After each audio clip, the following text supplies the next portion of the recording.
तो आज हम लोग 10th क्लास के बायोलॉजी का श्वसन चैप्टर करने वाले हैं। इसके कुछ क्वेश्चन आंसर देखेंगे। तो हमारा पहला क्वेश्चन है, मछली, मच्छर और केचुआ और मनुष्य में श्वसन अंगों के नाम लिखे। मतलब इसको मिलाना तो इसका आंसर देते जी। पहला है मछली, तो ये किसके द्वारा?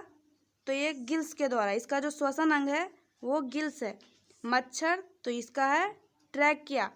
केचुआ तो ये अपना श्वसन, इसका श्वसन अथी है त्वचा। और मनुष्य का तो फेफड़ा। हमारा अगला क्वेश्चन है, श्वसन और दहन में कोई दो अंतर लिखना। मतलब श्वसन और दहन में अंतर। तो पहला है, श्वसन क्रिया जीवित कोशिकाओं में साधारण वायुमंडलीय तापमान पर संपन्न होता है, जबकि दहन क्रिया जीवित कोशिकाओं में बाहर ये वायुमंडलीय तापमान पे संपन्न होता है, जबकि ये बाहर उच्च तापमान पे वस्तुओं के जलने से संपन्न होता है। अगला अंतर है, श्वसन क्रिया एंजाइमों द्वारा संचालित होती है। जो श्वसन क्रिया है वो एंजाइम द्वारा संचालित होती है, जबकि दहन क्रिया एंजाइमों द्वारा संचालित नहीं होती है एंजाइमों द्वारा। हमारा जो अगला क्वेश्चन है वो है, ग्लूकोज के ऑक्सीकरण से विभिन्न जीवों में ऊर्जा प्राप्त करने की विभिन्न मार्ग क्या हैं?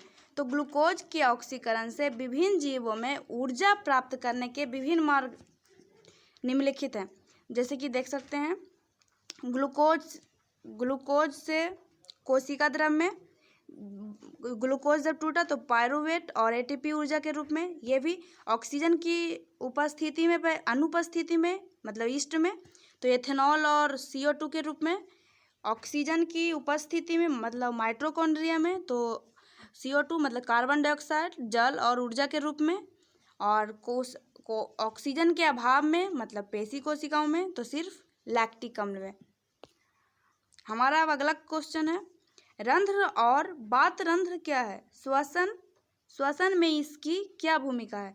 तो पौधे की पत्तियों की सतह पर पाए जाने वाले सूक्ष्म छिद्रों को रंध्र कहते हैं, जबकि पुराने वृक्षों के तनों की कड़ी त्वचा पे मृत कोशिकाओं के बीच पाए जाने वाले छिद्रों को बात रंध्र कहते हैं।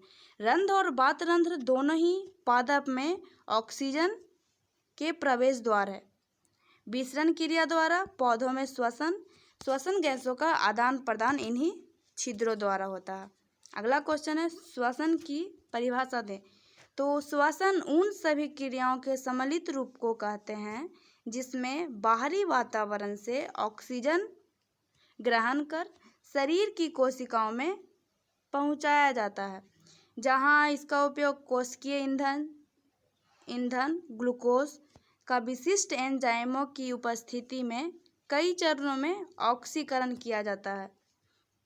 इसके फलस्वरूप जैव ऊर्जा ATP का उत्पादन होता है और कार्बन डाइऑक्साइड एवं जल उत्पाद के रूप में प्राप्त होते हैं, जिन्हें शरीर से बाहर निकाल दिया जाता है। अगला क्वेश्चन है, श्वसन और प्रकाश संश्लेषण में अंतर स्पष्ट करें। तो श्वसन एक उपचयी प्रक्रम है जिसमें ग्लूकोज का विखंडन होता है, जबकि प्रकाश संश्लेषण एक उपचयी प्रक्रम है। वो अपचयी प्रक्रम था, ये उपचयी प्रक्रम है जिसमें ग्लूकोज का संश्लेषण होता है। दोनों एक दूसरे के विपरीत है।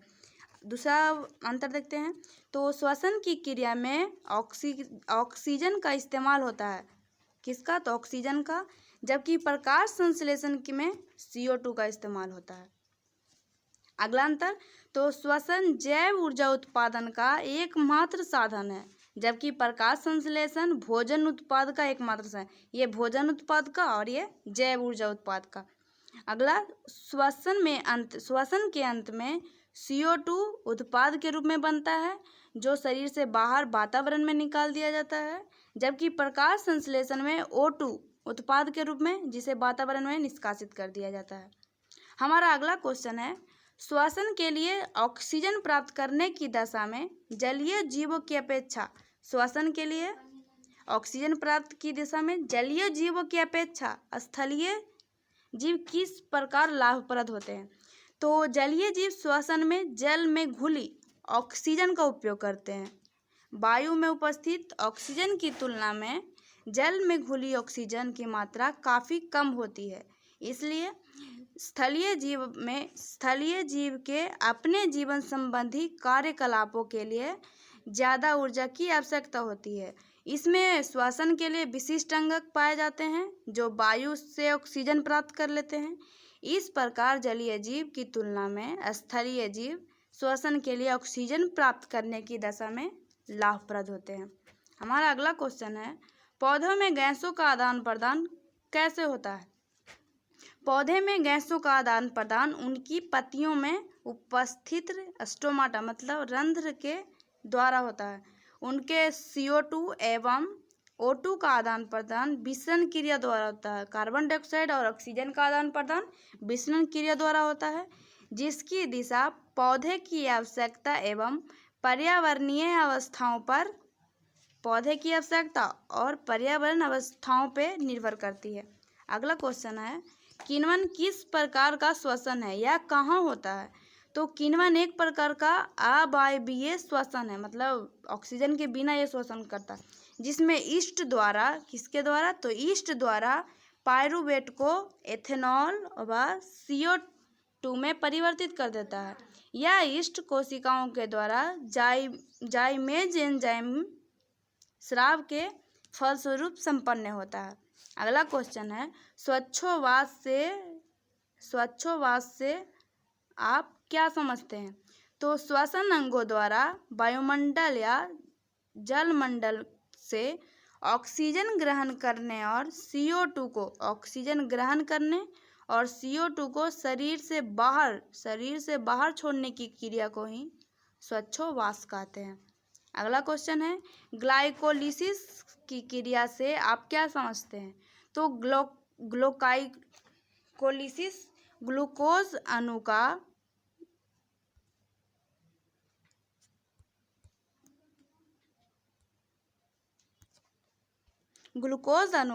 कोशिका द्रव में विशिष्ट एंजाइमों द्वारा उत्प्रेरित चरणबद्ध प्रतिक्रिया है, जिसमें ग्लूकोज के आंशिक विघटन से पायरुविक अम्ल बनता है एवं 2 अणु ATP शुद्ध लाभ होता है। हमारा अगला क्वेश्चन है, बाह्य श्वसन एवं अंतः श्वसन में अंतर स्पष्ट करें। तो श्वसन प्रक्रिया का वह चरण जिसके द्वारा बाहरी वातावरण से O2 को कोशिकाओं में तथा CO2 को कोशिकाओं से बाहरी वातावरण में, O2 को कोशिका में और CO2 को कोशिका से बाहर पहुंचाता है, इसे बाह्य श्वसन कहते हैं। और अंतः श्वसन किसे कहते हैं? तो चरणबद्ध जैविक रासायनिक प्रतिक्रियाएं जिनके द्वारा कोशिकाओं में ग्लूकोज मतलब कभी कभी वसा अम्लों या फिर विशिष्ट परिस्थितियों में एमिनो अम्ल का भी उपयोग कर सकते हैं, इसके ऑक्सीकरण से ऊर्जा का उत्पादन होता है। हमारा अगला क्वेश्चन है, श्वसन के प्रथम चरण का संक्षिप्त वर्णन करें। तो श्वसन का प्रथम चरण कोशिका द्रव में एंजाइम की उपस्थिति में जैव रासायनिक अभिक्रियाओं की श्रृंखला द्वारा संपादित होता है। यह ऑक्सीजन की अनुपस्थिति में होता है। यह अंत में सामान्यतः पायरुविक अम्ल, जीवाणु और पेशी कोशिकाओं में लैक्टिक अम्ल और ईस्ट कोशिकाओं में एथेनॉल बनाता है। इसमें ग्लूकोज के आंशिक विघटन के कारण बहुत कम ऊर्जा प्राप्त होती है। हमारा अगला क्वेश्चन है, मानव शरीर में हीमोग्लोबिन की कमी से क्या परिणाम हो सकते हैं? तो हीमोग्लोबिन की कमी से तो रक्त में हीमोग्लोबिन की वह वर्णक है जो फेफड़ों से ऑक्सीजन को ऑक्सी हीमोग्लोबिन के रूप में संयोजित कर कोशिकाओं और ऊतकों तक पहुंचाने का कार्य करता है। एक सामान्य मनुष्य में इसका सामान्य स्तर 12 से 18 होता है। इसकी कमी से व्यक्ति श्वसन संबंधी कठिनाइयों जैसे थकावट, एवं ऊर्जा की कमी को थकावट और ऊर्जा की कमी को महसूस करता है। हमारा अगला क्वेश्चन है, बहुकोशिकीय जीवों में ऑक्सीजन की आवश्यकता की पूर्ति हेतु विसरण की क्रिया ही पर्याप्त नहीं है, क्यों? तो बहुकोशिकीय जीवों में जीवन संबंधी कार्यकलापों के लिए अधिक ऊर्जा की आवश्यकता होती है। अधिक मात्रा में ऊर्जा उत्पादन के लिए इनकी अधिक ऑक्सीजन की जरूरत को पूरा करने के लिए इसमें विशिष्ट प्रकार के श्वसन अंग विकसित होते हैं। यही कारण है कि इसमें विसरण द्वारा ऑक्सीजन आपूर्ति पर्याप्त नहीं होती है। अगला क्वेश्चन है, अत्यधिक व्यायाम के दौरान खिलाड़ी के शरीर में क्रैम्प मतलब ऐंठन उत्पन्न होने क्यों लगता है? क्रैम्प मतलब अत्यधिक व्यायाम करने से। तो अत्यधिक व्यायाम के दौरान खिलाड़ी की पेशी कोशिकाओं में ऑक्सीजन का अभाव हो जाता है, जिसके परिणाम स्वरूप ग्लूकोज का आंशिक विघटन होता है एवं लैक्टिक अम्ल इसके विघटन से बन जाता है और पेशियों में अधिक मात्रा में लैक्टिक अम्ल के संचरण के कारण शरीर में ऐंठन यानी क्रैम्प होने लगता है। हमारा अगला क्वेश्चन है, कार्बन मोनोऑक्साइड गैस को विषैली गैस क्यों माना जाता है? तो रक्त में कार्बन मोनोऑक्साइड गैस मतलब CO की हीमोग्लोबिन के साथ संयोजन की क्षमता O2 से अधिक होती है, मतलब ऑक्सीजन से ज़्यादा होता है, जिसके परिणाम स्वरूप यह हीमोग्लोबिन के साथ O2 का संयोजन नहीं होने देती है, जिसके फलस्वरूप रक्त की ऑक्सीजन वहन क्षमता जो होती है वो समाप्त हो जाती है और शरीर के ऊतकों की ऑक्सीजन के अभाव में मृत्यु भी हो सकती है। इसीलिए CO को एक विषैली एवं प्राणघातक गैस के रूप में जाना जाता है। हमारा अगला क्वेश्चन है, श्वसन के द्वितीय चरण का संक्षिप्त वर्णन करें। तो श्वसन का दूसरा चरण मुक्त ऑक्सीजन की उपस्थिति में कोशिकाओं के माइटोकॉन्ड्रिया में संपन्न होता है। इसमें विभिन्न ऑक्सीकारक जैव रासायनिक अभिक्रियाएं विशिष्ट श्वसन एंजाइमों द्वारा पूर्ण होती है।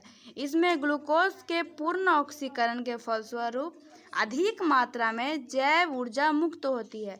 इस चरण में प्रतिक्रियाएं एक चक्रीय क्रम में चलती है, इसे केब्स चक्र कहते हैं।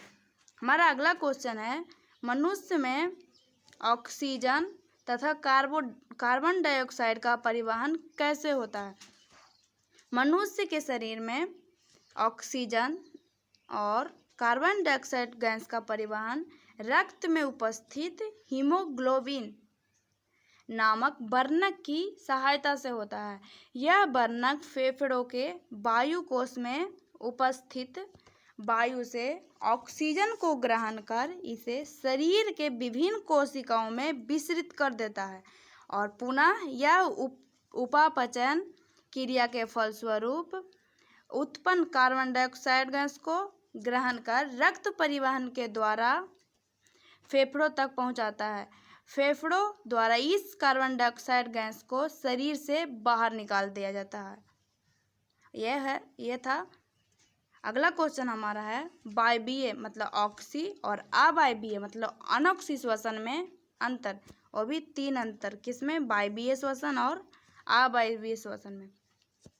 तो वायवीय श्वसन यह ऑक्सीजन की उपस्थिति में होता है, लेकिन जो अवायवीय श्वसन है वो ऑक्सीजन की अनुपस्थिति में होता है। वायवीय श्वसन में ग्लूकोज का पूर्ण ऑक्सीकरण होता है, लेकिन अवायवीय में आंशिक ऑक्सीकरण होता है। वायवीय में ज़्यादा ऊर्जा मुक्त होती है, जबकि अवायवीय श्वसन में कम ऊर्जा मुक्त होती है। यह था हमारा श्वसन चैप्टर। अगला लेसन अगले वीडियो के साथ।